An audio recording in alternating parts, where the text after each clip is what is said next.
All right, guys, welcome to another episode of the Leads to Deals podcast, where we talk about everything from leads to deals and everything we talk about leads to deals.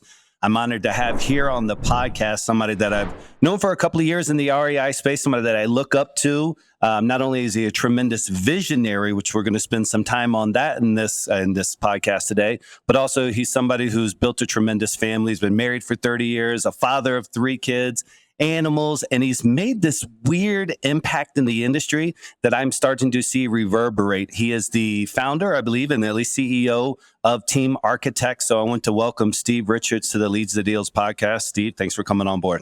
Yeah, brother, dude, I'm super excited. Anytime I can hang out with you, even if it's for a few minutes on a podcast, I'll take it.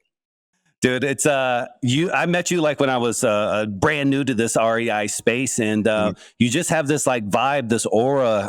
You were like giving me like marriage advice, you were giving me business advice, and it was very like of it. No, not at all. I was just trying to ask where the restroom was at the back of the room. But it was something that you made an impact on me, man. Like you were recommending like counselors for like just everything. And so you definitely have that heart that shines through. I want to ask for you, why is it like right out of the gates, man, why is it important for you to be making an impact on others like this? Yeah. You know, it's interesting, dude. This could take up the whole time. So I'll just give you the quick answer. But you know, as I've gotten older, I'll be 50 this year in a few months, and it's kind of crazy. But I'm in the best shape of my life. You know, like you said, I just had an anniversary with my wife. We're more in love now than we were when we met in high school. Not everything's perfect in my life, but I've been able to build businesses and figure out how to have them work for me instead of me work for them, and all these things. But I've always had this need to share what I learned when something works. Like I'm a person that wants to go share it. And I actually think we're all built the same. Like, I think we all have the same purpose. Like someone thinks like this far ahead, but if you go way far ahead, we're all here to just be who we're supposed to be. And it has to do with sharing whatever gifts that we figure out for ourselves. We want to share them, right? And I think the business owners who start to understand value proposition realize it's an exchange. Yep. And this is my exchange. Like I want to give to my, in the opening, we were talking about this. My one-line sentence in life right now is to help business owners find their way. And in exchange for me helping them, and what I mean by that is find their way to their true self, their highest self. What I want in exchange is to live my purpose. Yeah, there's money involved and all these other things, right? Like all that stuff's involved in it because we live in this world where we need money. But if it was 200 years ago, you could probably give me some chickens and I'd coach you in your business. Sounds like you're still open for it now. Maybe. I like eggs. How long has it been like, because it seems so natural as part of your personality to have this kind of like, you're like the master molder almost, in a way that I see how you interact with people and people really look up to you and you're offering advice and strategies and it comes so naturally. Has it always been like that? Or was there a trigger event that you were like, you know what, man, like this person did this for me. So now I want to reverberate that back out into the universe? Yeah, so kind of both. You know what I mean? One thing I learned about life is we're trying to figure out, is this good or bad? Is this right or wrong? Like dualistic. Yeah. Everything's kind of everything. And a lot of it has to do with your perspective. And when I look in life, I didn't feel like what you just asked. It kind of wasn't that way. But now I look back on it like, yeah, I was like the president of my pledge class in college. My fraternity. I did all these things in high school, and and I was a consultant for the tech industry when I came out of college in '98. I was working with .coms and literally had no business telling anybody what to do for anything. But I've been in this role, what I would call a way shower, is kind of what I call it. It's what they called in the the hippie spiritual world, and I've been in this role for a long time, but I didn't understand it. So I wasn't out in front of it. It was like, I had these weird pulls and urges to do things. I'm like, oh, my business isn't even that great, but I'm out here running a RIA trying to teach everybody how to do it. Like it was this weird thing. And then when I finally got in front of it, it just took me, I've been in business for 26 years since college. And it took me about 20 years to get there to finally be like, oh, I have businesses that can run. I understand being an owner versus a CEO, which is the worst fucking job in the business, by the way, versus being in the actual day to day. And all these perspectives came to light.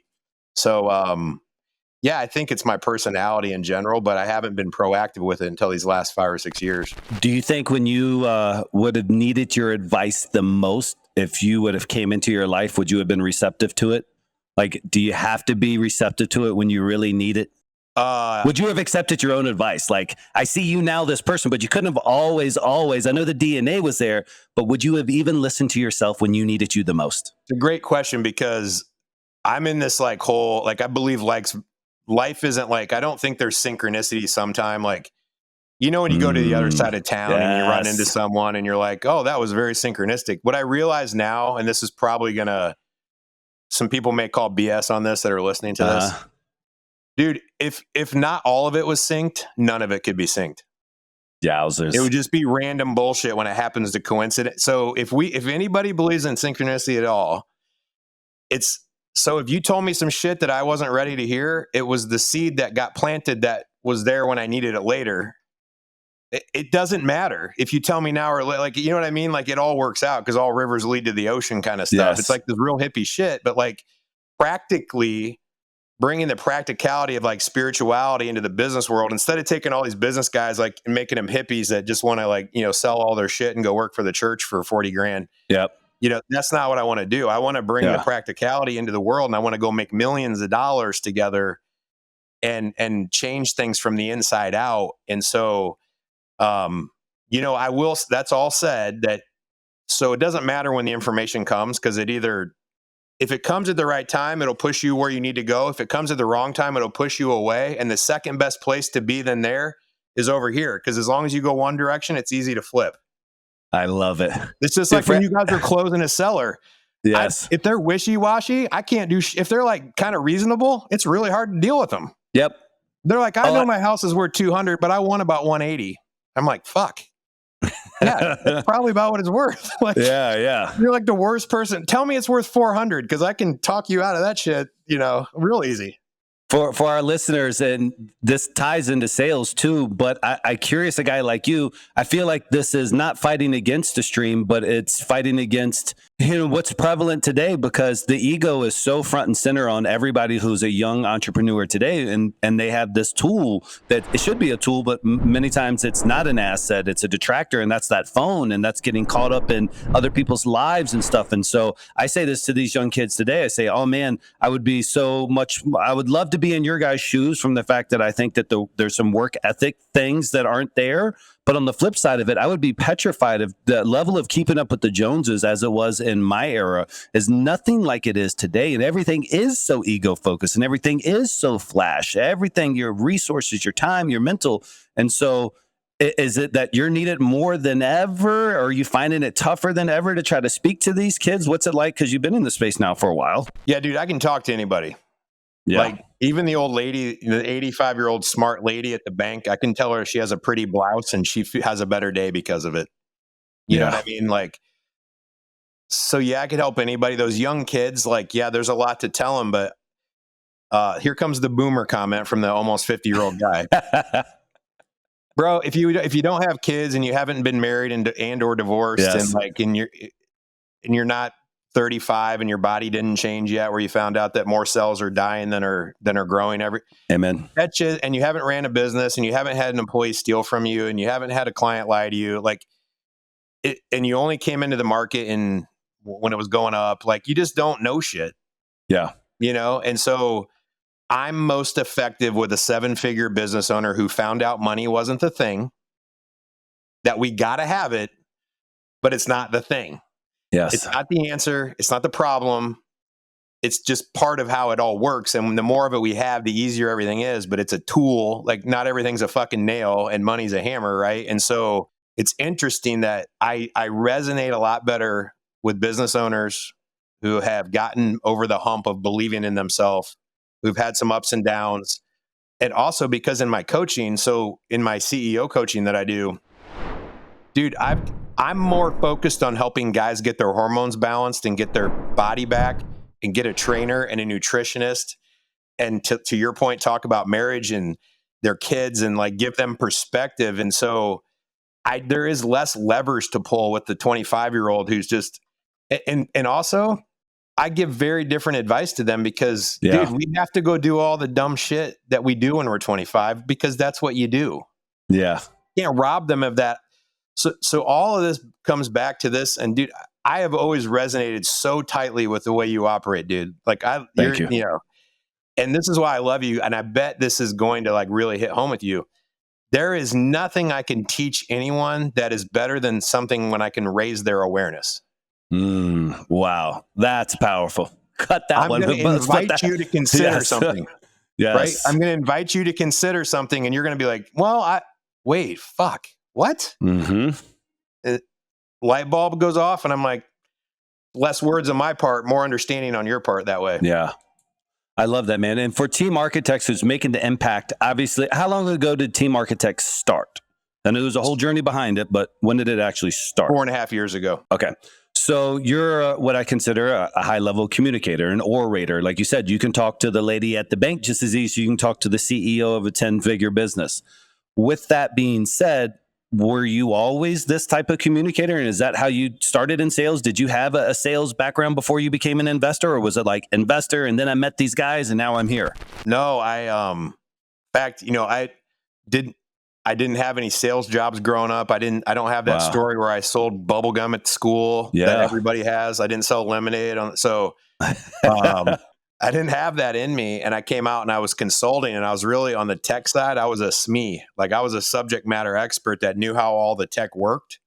But I came in after the sales guy locked it up and he said yes and figure the rest out later. And then I was part of figuring the rest out later. And so I've been more of a creative problem solver and brainstormer to put shit together.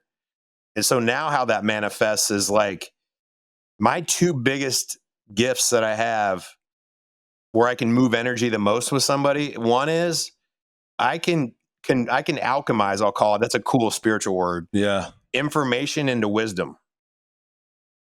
Shit that you've heard 100 times. Like after I talk to you about it, you're going to feel grounded and be like, oh, actually it's applicable now. Like there's a big difference between info and wisdom. And then the second thing is like another cool word I like to use is like transmute, but I can eliminate blocks where someone's like, oh, dude, this happened with my employee and I'm so pissed. And I'm like, whoa. And then I give them both times it's about perspective. And so I've always had that in me and it's been more the creative side. And then when I got into entrepreneurialism, I saw like how fucking powerful it was in employing people. Wow. In enrolling investors or, you know, partners and selling clients. And I was like, oh, this is applicable at all aspects. So sales, like, dude, just like you, if you put me in a seller's home who has a situation, I'm getting a contract and they're making me dinner. And I'm on the list for the rest of their life. Like I never miss a contract that I can get. I might work too hard on the ones I shouldn't get because I still think I can get. But I'm not a sales guy, man. I'm like the worst sales guy ever. I'm like the worst sales guy ever. Yeah, you know, but you have this opposite side where you bring people to you. And so you might deflect here and say, oh, I'm not a really great salesperson. But the reality is those are fundamentals that supersede just that word sales. It's communication. It's the law of attraction, if you will, but in this transactional environment, such as maybe a seller, you know, looking to resolve a problem with their house. And I was reading in your bio, which I didn't know was this big of a number, but you started in Indy and your entire 1,500 fix and flips were in Indy, or give me a little bit about your REI background. Yeah. So all of it's in central Indiana and all of it basically in Indy and the surrounding areas. And so I got in 2004 and I was doing what a lot of people do. I had a corporate job and I was trying to buy bank-owned properties from an MLS through an agent and get, you know, hard money loans and then hire a realtor to list it. Just, you know, I was watching Than Merrill. It was right around the same time. Actually, it was before Than. It was, I can't remember the guy's name. There was a Flip This House in North Carolina. There was the original OG guy. And I was like, oh, I'm going to do that. You know, I had started a tech company because I was in tech and I got my feet wet going to venture capital meetings, trying to raise money. And that didn't really take off. But I didn't get bit by the entrepreneurial bug. I think we have that in us, or we don't.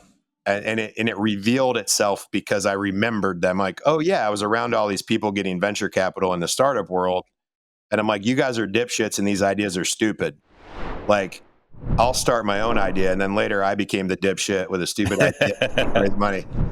And so actually it was a really good idea. It was called, it was Momentum, like KNOW. It was Momentum. And it was like, and our tagline was, it's not what you know. Nice. And it was Facebook and LinkedIn before Facebook and LinkedIn. Back then it was Friendster and these other apps. Yeah. See your contacts. And I was like meeting with VC firms, and I'll never forget this guy that sold his company to Salesforce for $2 billion, by the way, out of Indy. Jeez. I was meeting with him and he was like, listen, bro, I'll tell you, this is really cool tech, and I'm really surprised because we had a lot of people signing up and a lot of shit going.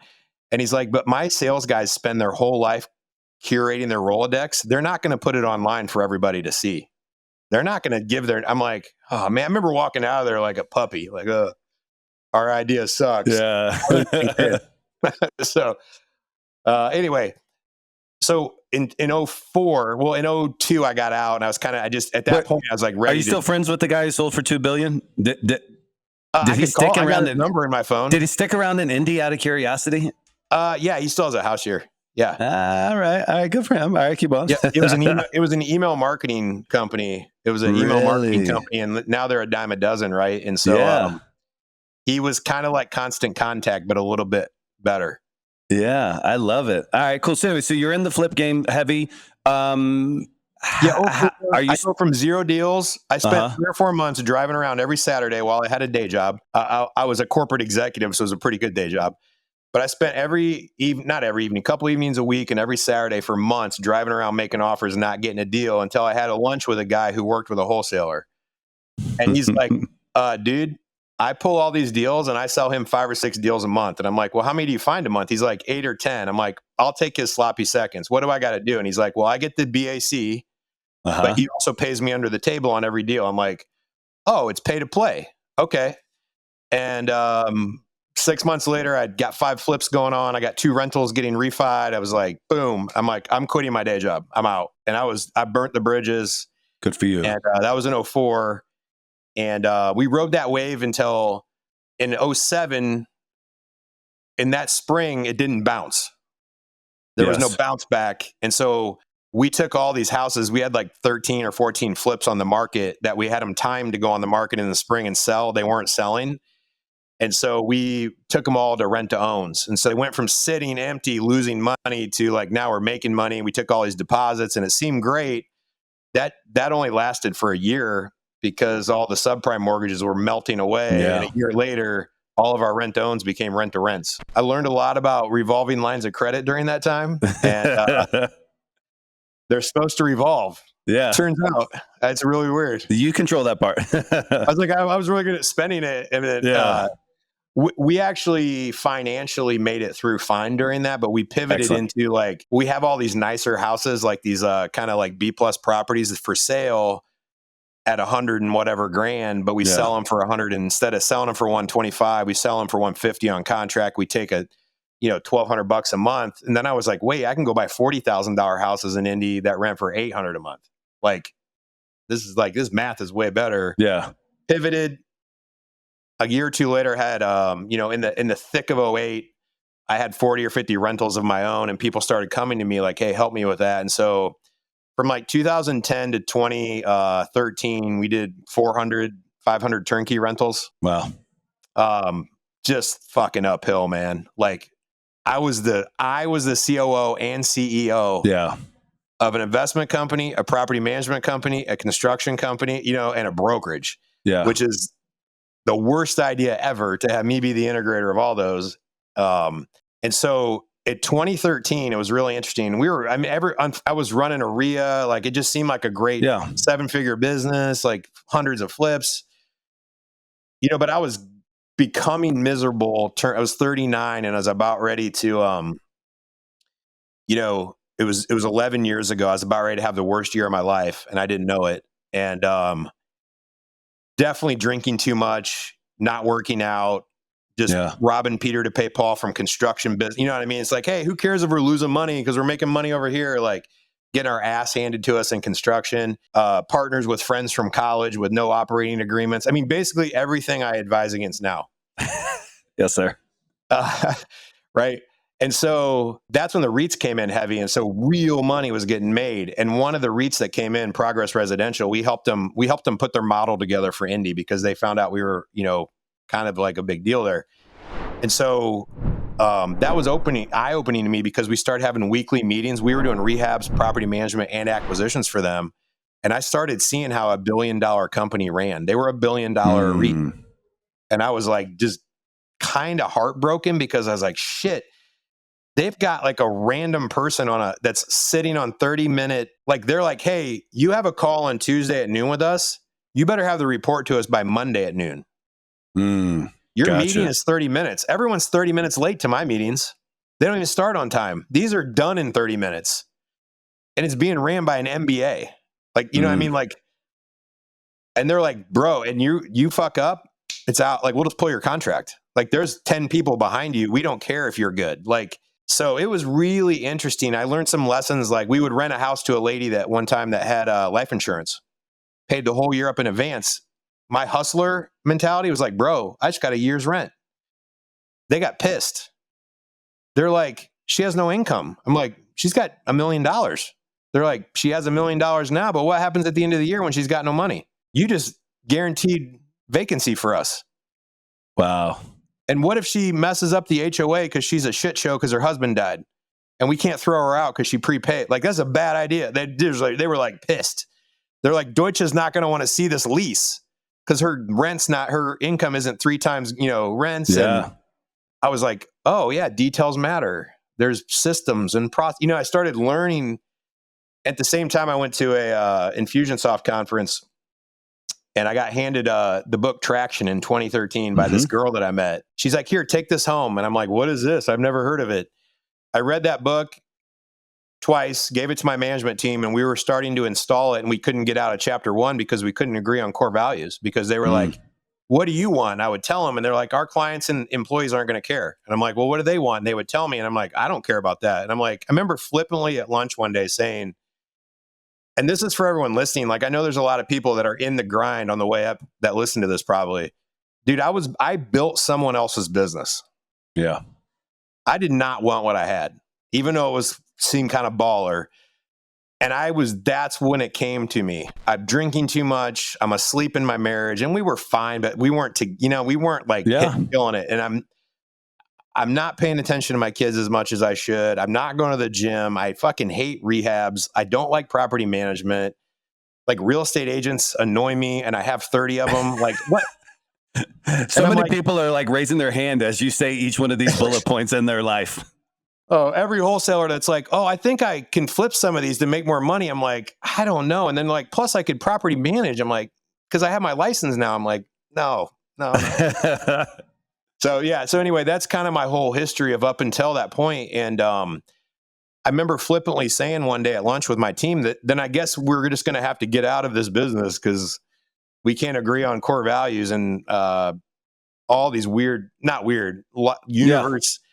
I was so good. The universe, like, now I believe in flow. Sure.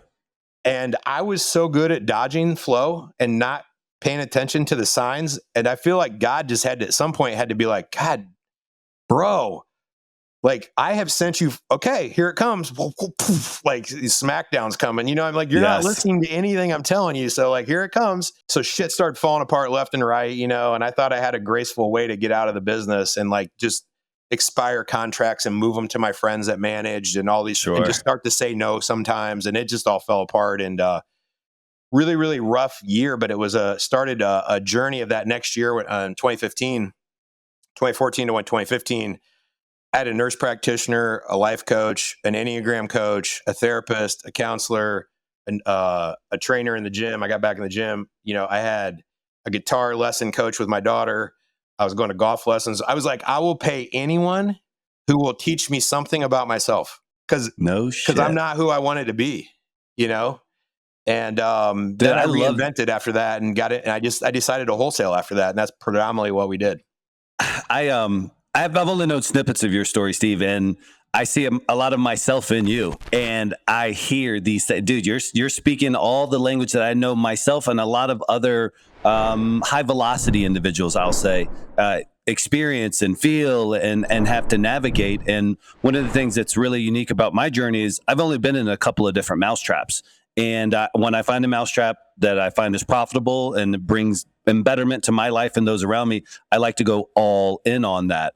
And eventually things expire, things change. But being able to hear your story and learn from guys like you that have been through so much and like that to have to navigate those things, like I want to learn from your mistakes so that way I can preemptively attack them before they come into my world. And so I think that's what excites me even more. Just my understanding of what Team Architects is doing is you must have taken all this level of knowledge and experience and pain and then tried to give them, because it's more than just, because the name says Team Architect. Okay, I'm going to give you a team to build, but give me more. Like, how are we getting, if I'm a user of Team Architect, how am I getting some of this knowledge conveyed? What am I getting there for everybody that's listening that you can kind of just tell them like for free, hey, these are things that we're kind of doing at a high level? Yeah, for sure, dude.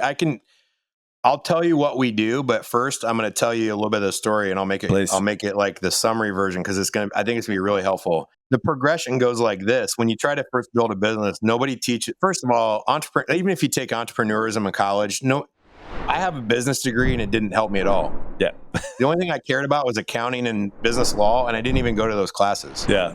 My fraternity had the test files, so I just cheated on the tests and got A's, and now I'm like, oh, those are the only things I care about was legal shit and accounting. Of course. But like, it's funny. Almost everyone has this weird thing where they don't hire up.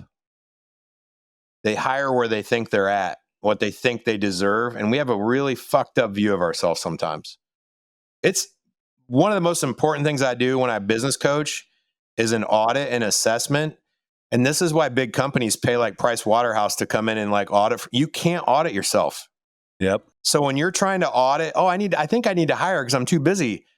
You are not having straight thoughts, and you think you need to hire your cousin's, boyfriend, sister, and because that's what you can afford or whatever. Yep. And worse maybe is that you think you should partner up with somebody, and most of the time you find someone who's just like you.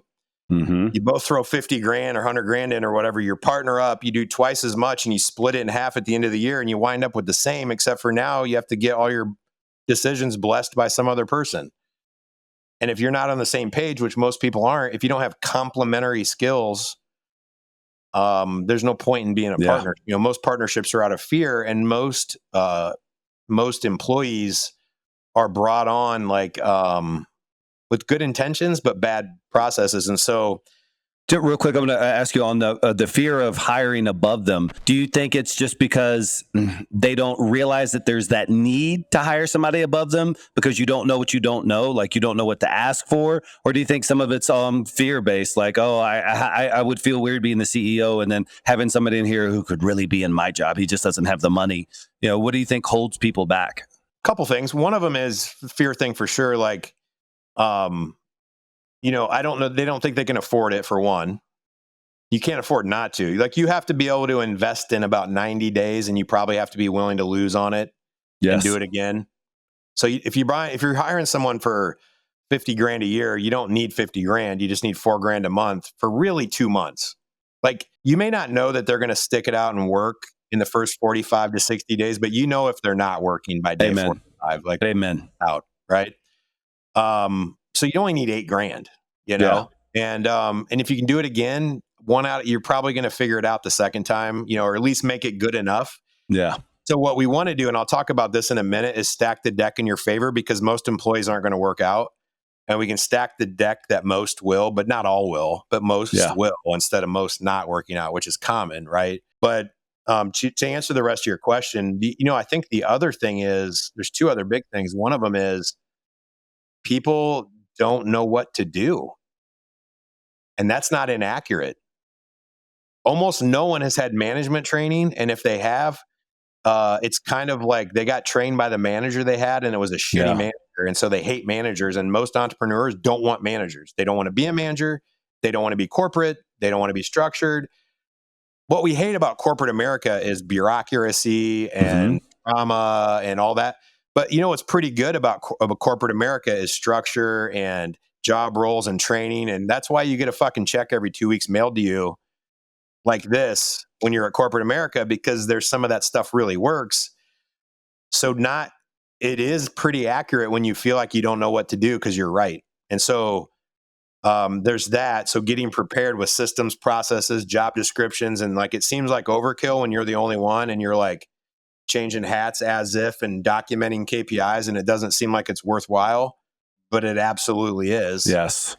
And then the last thing I would say is people have a fear that they don't deserve that hire person, but the reality is, so think about this. If you hire someone who fits with where you are, they will anchor you to that position.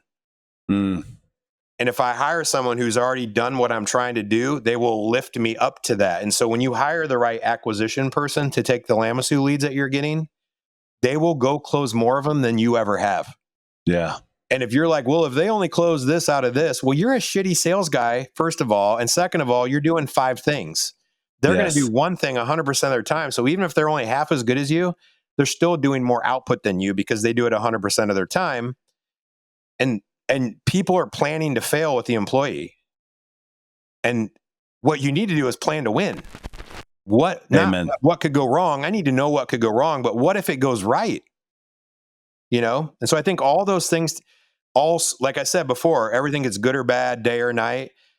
Everybody wants it to be one or the other. So which one is it? It's all that shit is swirling in your head, and it keeps you from making the right decisions about hiring. Yeah, I love it. Okay. I had this conversation literally at lunch. I took out my top, we have what are called team leads. It goes like effectively me and then the COO, our director of sales, and then we have our TLs. Each TL represents about 15 agents. And we have one TL, who's consistently at the top. I mean, the other team leads don't come anywhere near him. And so finally, I keep on asking the question, what is he doing differently, consistently to be able to get these results month after month? Because it's not a fluke. I mean, he's just always outshining and always outshining. And so I couldn't get an answer that was tangible, that was actionable. So I just took him out to lunch. I said, let's go spend an hour and a half. We talked about family and his life and everything. But the thing that we shared so much in alignment with is our love of accountability. The fact that he is held accountable and he loves to be held accountable. He wants more of it. He says, I don't look at it as you guys are like helicopter parents. I look at it as you guys are holding these KPIs in front of my face. You talk to me about them often.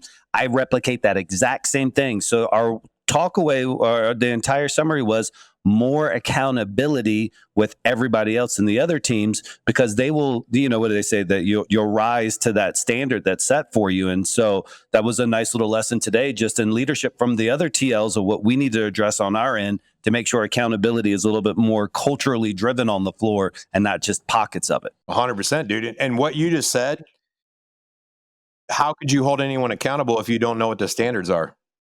Which is systems, processes, and figuring out the shit that works and doesn't work. Before you hire anyone, you have to know you may not have your KPIs tracked, but they're there if you're closing deals.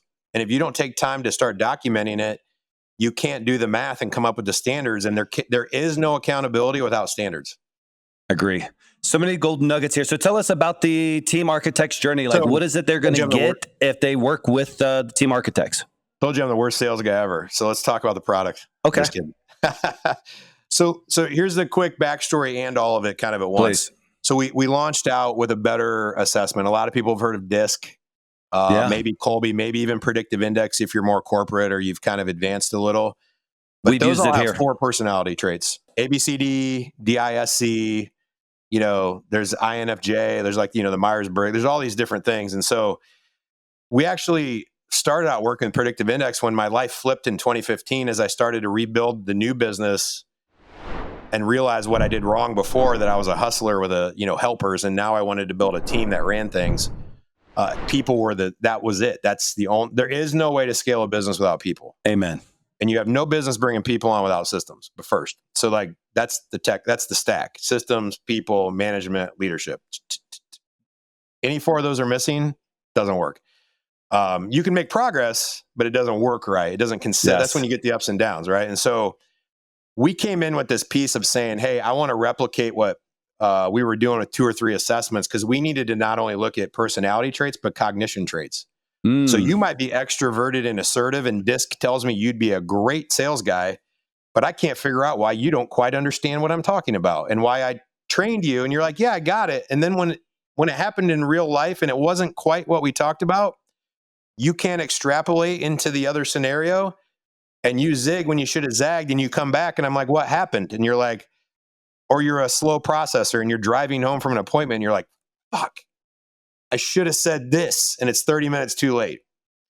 And so we realized, dude, one secret sauce is we have 8 traits. So we get way more granular because all those other ones, here's the thing they don't talk about. Psychology is so immense. They've all aggregated and they all agree on some traditional psychology. It says there's 4 basic things, like extroversion, dominance, organization. Like they're all kind of the same thing. We broke it up into 8 to be more granular so we can have a better look into someone. Secondly, we added these 4 cognition traits. So for problem solving, creativity, how well you communicate, how quickly you learn, how rapidly you process. And so we put those in play because that's how you perceive your environment. And even if you're flying blind without an assessment, guys, just light your cash on fire. Like light it on fire. If you're using an assessment, that's better than nothing. DISC is better than most. Colby's better than DISC. PI is better than Colby. Yes. Team Architects crushes all of them because once we added those 8 personality and the 4 cognition, we have 12 traits. We call it the TA12. This is like the super secret sauce. We have a behavioral sciences company. We hand them a job description, and you've seen this in our reports. And we say, hey, make the unicorn avatar of like the perfect person. And they're like, oh, it should look like this. And then we get an assessment and we can overlap it and say, do they fit or not? And where they don't, tell me where they don't fit and what's going to happen because of it. So for the listeners out there, I'm sorry, Steve, but for the listeners that have like a smaller team and they're looking to like hire their first or third, sales rep, or maybe they're finally going to do something in their finance department and bring in some team members for that. An assessment is an outside, like when you're mentioning an assessment test, a lot of guys and gals may not know, you're recommending that pre-hiring, run them through this screening process, and then you're going to be able to come back, hey, this is their personality traits, and then this would be a good fit for this type of role that they want to handle. 100%. And to take that further, we don't even interview anyone that doesn't fit. Wow. Because you're just wasting your time falling in love with someone and then picking your short list and then assessing them. And then what's even more important than this is once you hire them, you got to keep cracking that report out because that's how you train and lead them. Powerful. Because it tells you how to relate to them. And so it's just there. So this is how it works. And where we've gone is the assessment made people dangerous, but they had like a loaded weapon with our assessment and they started shooting themselves in the foot faster. Yes. And we're like, oh, you need help with this, this, and this. So now we have an entire platform that says, look, here's help building the job description because we have to build the job description first. That gives us all the KPIs, activities, and results, right? That goes into the job ad to attract the people. The assessment says, can you do these activities and can you be held accountable to these results? Like mentally, are you good at it? And then when we onboard you, we train you how to do those activities. And then when we manage you, we hold you accountable to the results that should come. There's a lot of continuity. And so we have tools in place in a subscription platform now where you get, not only do you get the assessments to not only pick a candidate, but to decide if someone should be promoted or moved from one to another. Wow. We take it once and we can look at you against all these different assessments. Then I know how to manage you better. So if you hire the wrong person, all of us entrepreneurs are already shitty managers and horrible trainers. Except you, actually. Because you're willing to get out there with the soccer ball and kick for objection or whatever. But like most people aren't good at that shit. Yeah. And when you hire the right person, it's so much easier because you just take the job description. You're like, I hired you to do this. So I'll train you to do the activities. And then when I train you, because your brain works that way and you've already done similar things, you learn quickly and it's not hard to train them. And then when you manage them, they're kind of good at it. And so managing them is more like high-fiving them for doing what they're supposed to. Like, and when you hire the wrong person, you can't get good enough at training and management to make it work. And so this is what I meant earlier by, look, you can hire your cousin's boyfriend's sister. I don't care where you meet them, but they all have to go through this process. Do they fit do their skills and experience on their resume fit the job? Then we assess them. Does their brain power have a high ceiling for potentially being good at this? Then we move them into a few other things that we do for post screen. And then like step 7 is to do an interview, and it's more about culture and core values. I assume you also test your clients as well, too, like the CEO. So you now know how to communicate to them, how they can get out there and execute on your tool set, correct? That's for 100%. Like, especially in my coaching business, I give it away as a lead magnet. And then when I psychoanalyze them and I'm like, this person can't learn from me because they won't listen. I'm like, hey, bud, good luck. I'll pat you on the back. This isn't going to work. But think about you said something earlier, and I'm telling you, I have turned down, and just somehow they came back into the circle, or I said no against them. Almost every top person in my company, I said no to. And this was without having any assessments. Yeah. And all the people that I quote unquote fell in love with, oh my God, did they crash and burn, baby? And then I would hold on to them even longer as the CEO because a little bit of ego was involved. No, they got it. I believe. No, they were just late because of the traffic 17 times in the past 3 months. And I realized how bad I suck at that. And so I needed to institute a process because as somebody who really loves sales, I'm also easy to be sold. And I love the romance of it. And so this is having that self-discipline as a CEO, no matter the size of your business. And I assume also too, no matter the industry, what you're doing at Team Architects, is it fairly universal, or is this like, hey, REI? Here's the punchline. So like on the subscription stuff, what we do with this platform, we give job description information, like 30, 60, 90-day plans when you hire, onboarding checklists. We have coaching twice a month. We filled all these gaps to like executive coach. So if you don't have a COO, we can help. If you need like kind of like HR, fractional HR help, we have a customer service team you can call anytime. Customer success. Wow. They're like a cruise ship director. Oh, you want the training on how to do a 90-day review? Go onto the platform, download it. And so that is ubiquitous. That just fits anywhere in the industry. We've done every industry, and we've done from CEO and COO hiring all the way down to executive assistant. And dude, we've had over 20,000 registered applicants into our software. So, I mean, and the here's the next rub that was interesting is once we first the assessment was cool, but people didn't use it right because they didn't have all those other components I told you. Yes. So we built a platform with templates and trainings and a customer success and coaching calls, and we put and then they just still didn't do it. You know, and that's very inexpensive. It's hundreds of dollars a month. That's it to be coaching. And I'm on most of the coaching calls. So like, it's silly not to invest in that, but then they don't take action. And so now we have a whole recruiting team because it's like, look, for a few more grand, we'll just hire the person we don't hire them for you, but we'll basically do all the headache. We'll get Indeed up. We'll pre-screen. Collecting the assessments is a pain, chasing everybody and getting the results. But processing that and holding people accountable and getting everything all the way till just booking on our client's calendar. We're just saying, here's your top 3 candidates with the best scores, with the best resumes. They've already agreed to the comp plans. We've vetted them all the way until culture and core values, and we just need you to interview all 3. We give you a scoring tool and all the questions to ask during the interview. Gosh. And then we're like, just pick which one you want to hire. And it's finally working, with that. Because it's funny that we have corporate recruiters. They're all US based. I mean, they're legit people we're pulling out of Fortune 500 companies to come work for us. But it's crazy how the hardest part for the clients, once we gave them all these tools, was just to put the ad on Indeed. Or if they did, they got 100 resumes and they're like, oh, it's like when you send over 30 leads the second week. Yeah. And they're like, this isn't working. And you're like, you haven't even called everyone. Called them. Couldn't agree more. Yeah. So, yep. And so, so back to to kind of like sum that up, it's interesting that like my place again in life is to help business owners find their way. And we all started a business to create margin, like create freedom, right? And that freedom comes through margin, which is time margin, resource margin, and money margin, and also influence.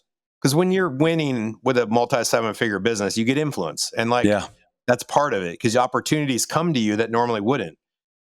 Having people that work for you that can just do shit. If you want to start a new business and you just pull so resources, cash, time, influence, like if we can give you some of that, what I know is then you can start to go explore the world and really figure out who you are, because becoming the best version of yourself isn't going out and looking at outside things. It's going within and figuring out what makes you tick and who you really want to be. And what I know is if you have time and money and figure out who you are in your heart, you'll probably want to go change the world like you do and like I do. And those are the people that I want in my world. And that's when you go to these crazy like ayahuasca retreat weekends I do, or, take mushrooms with me, or then I'm really going to wake you up, Yeah. I want to pivot into that here. I want to share something on a personal note that I wasn't expecting as a CEO. So I had already had really successful business in Florida, and then I moved here, and this was kind of like a pet project that really started taking off on its own. But one of the things that's unique down here is the security. And so you can't, for people that are listening may not know, I'm in Colombia, South America. And so you can't be flashy. And so you don't wear things that are, I don't wear my Rolex. I don't really wear my gold chains. I come out, I started wearing an Apple Watch just because of my training. I have a marathon on 2 days that I'm going to go run in Medellin. And but I'm in this now thing that when I go to the States, as soon as I touch down, it's like, okay, now I need to bring my jewelry and I have to bring these things. And so I become so detached from the flash down here that I almost reject and dislike and have a disdain and to go on there and do these things and be something that is not me. Like I don't provide myself any value when I wear my Rolex. I'm putting it on so I can go to a conference and then somebody else will be like, oh, he must know what he's talking about because he's got all these nice things. Yeah. But it's this weird dichotomy now in my life where a couple of years ago, I was like, oh, it was just a matter of getting dressed in the day. And now that's not part of my armor that I wear. We call that waking up, dude. Yeah. Like the Matrix, and I'm not going to go there right now into this, but like we should do a podcast too, if we want. But you find out, standardized school isn't that great. And you kind of wish, we pulled our kids out before our daughter finished traditional school, like private school, but our boys didn't. You find out pharmaceutical, the food industry is kind of making you sick, and then pharmaceutical industry is kind of keeping you sick. And then you look at the clown show in politics right now in America, and you're like, this is like, that's the world, and then capitalism, like kind of the way they're, having a W-2 and go to college and have a savings and like, it's all kind of bullshit. And and you're right. Like the Rolex, you wouldn't have one if you didn't know what you're doing. So it does show, but there's also, I can show what I know now by my energy in a room. Amen. I don't even have to talk, dude. I love that. In fact, sometimes not talking is the fucking hammer. You know what I mean? Love that. It's pretty crazy. And so I think you told me I have to close you on air, but well, I wanted to tell me about these ayahuasca retreats. What is that you guys are doing? And let as we wind this down, how did it become part of your essence? How did it become part of your story, if you will? Yeah, man. The quick version is I just started to get very spiritual and very non-religious. I grew up Christian. Ooh. I love God. I understand God more than I ever have now as source. And I love Jesus as a ascended master, but I realized there was other ascended masters. And so like, amen. And there's a Christ consciousness that he actually embodied in his life instead of for a moment, like we do, maybe for a moment. He embodied it into a lifetime. And that was pretty powerful. So he is a really special dude. Yeah. But we're all the sons and daughters of God. So this is an interesting path, right? And as I deprogrammed religiously and got more spiritual and got closer, I'm like, I never had this relationship. There are just, you can like go meditate in the hills of the Himalayas, for the rest of your life with monks and maybe have some experiences that are pretty transcendental, or you can take mushrooms and do it in 3 hours.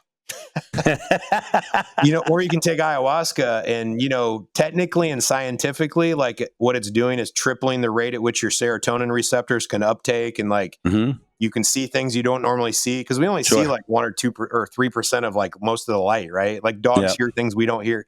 You can hear things, you can see, you can feel things. Yeah. It's just really interesting. And none of there's all this like ceremonial ritual stuff to it, but it's really the world of spiritual growth. And what I mean by that is just getting it to know yourself. Yeah. And you can accelerate that process. And it doesn't all have to be psychedelics. I've chosen that path. I realized in many lifetimes I'm a medicine man. Yeah.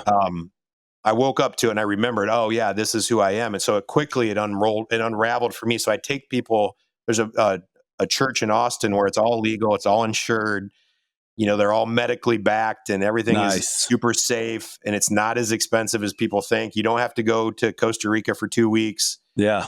Be in the jungle and it's air conditioned. You know what I mean? But we're doing 180 degree sweat tents for an hour. We're doing, before or after or during? Not during ayahuasca, but we're doing ayahuasca at night. We're doing cold plunges in between to regenerate. We're having chiropractic adjustments while we're there. Like I love it. It's the new age of this because what it does is allow you to detach long enough to really get clear with who you are and why you're doing everything. And when you go back to the world and you're talking about a seller that says they got a better offer and they want to back out, and you have this perspective that you got by going and getting in touch with yourself, which is God, by the way. Yes. You can like own the fucking world. And so I think that it's really, I'll end it with this. This is like something very powerful for me that I've learned I want to share. And these retreats, by the way, are just like 3 to 5 of us. It's like small groups. It's my extend. Every time I go, I have a new set of brothers and sisters, and it's expanding. And it's always business owners, and so they're all calling me about deals, and like we get to do life together. Yeah, it's kind of what a mastermind should be in a way. Yeah. But anyway, what's interesting is for a long time over not the last 2 years, but the 8 years prior to that, 10 years ago, when I shifted my life, I realized most people don't know what they want. They're running away from something rather than towards it. And if you really sit down and ask yourself, why do I want to flip 100 houses? Why do I want to own 1,000 rentals? If I ask you why, and then you tell me some whatever reason, and I say, well, what will that do for you? And then you tell me some reason, and then I say, well, why does that matter? And I do that 2 or 3 times, you're done.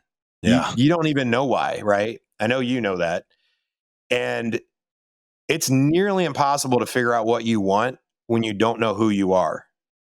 95% of anyone listening right now who's not going through the work that I'm talking about doesn't know who they are because they've been indoctrinated into just being told who they were their whole life, or seeing other people and doing nurture, nature, all that.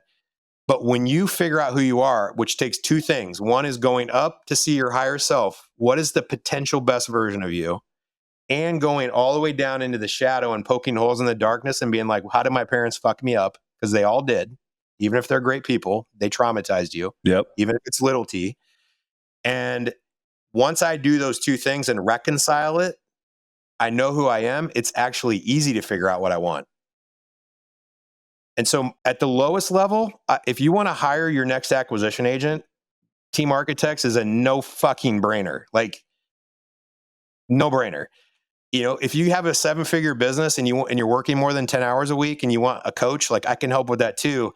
If you're at the next level, like I'm at multiple 7, 8-figure and I realize money's not the thing, like come to Austin with me. Yeah. Or just be my friend and we'll just talk about this shit. Yeah.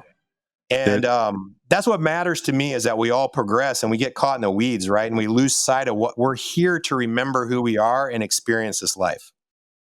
Dude, I don't think I've had a more sound bite filled podcast from a guest as I'll have from you.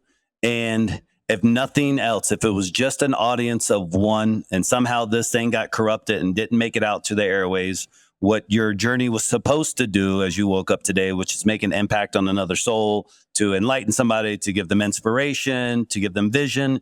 You've absolutely done it for me. So I'm super thankful that you came on here to share this story. And I got to learn a little bit more about you. I know that one of the things I'm really excited about is genuinely sharing this with conviction to my clients at the call center side, because most of them are guys and gals like us, some version, some timeline of us where, we're building this business and we get so caught in the race, and then we're on this treadmill and we're moving so fast and we shortcut here and shortcut here so we can stay on the prize here. And we end up making the journey a little bit longer, and then we get a little bit frazzled, and then one bad hire and one this. And so what I love about what you're doing at Team Architects, one of the many things, it's kind of what I try to do as a value add, is like, give me a chunk of your business so that way you can be better at your core competencies. And no CEO should be going out there and pre-screening and posting ads and pre-interviewing and doing all these things and maybe not even having the tools to understand the person they're actually talking to. And so teamarchitects.com, That's where they need to go if they want to improve their business, improve themselves as a CEO. Yeah, dude. And actually, Team Architects, it's the teamarchitects.com. Boom. And /Lamassu. And I didn't even tell you, but we set up a special onboarding that anyone that comes through. So we're going to give them extra love on the acquisition side. Because I'm telling you, this is the insurance policy for a few extra grand than what they're already paying you to plug in a well-vetted acquisition agent is what this is like pouring gas on the fire that you started for them. And I'll tell you, even if you're not ready, our platform's hundreds a month. It's not much. If you're doing deals, you've already hired your first employee. Even if you think you're not ready to hire. And by the way, it was the worst hire you ever made because you hired yourself to do all the positions. And so you should start by assessing yourself now and understanding what you're good at, what you're not, so you can start to calibrate who the next hires are. And so if you're closing deals, like we have a solution for it. It doesn't have to be just acquisitions. Yeah. Dude, I'm excited. I know that you've made an impact on a lot of people's lives. And I see it, when I think of masterminds, I think about guys like you. And I wasn't going to use this analogy, by the way, and then I'll let you go. But when I see you at masterminds, I think of you almost as like the deacon in the church. You're not the guy at the very front kind of delivering the sermon, but you're the guy that everybody goes and talks to when they say, hey, I want to give myself up. They go grab you. You walk them down to the front. They now have this release where they then give themselves to God. And then they're the ones who are nurturing them in the back. You may not have given that original script, but that's how I see you at these events. It's like, hey, I'm the guy who will help you on this journey now that you've made that commitment by listening to this guy. And I really appreciate that in you.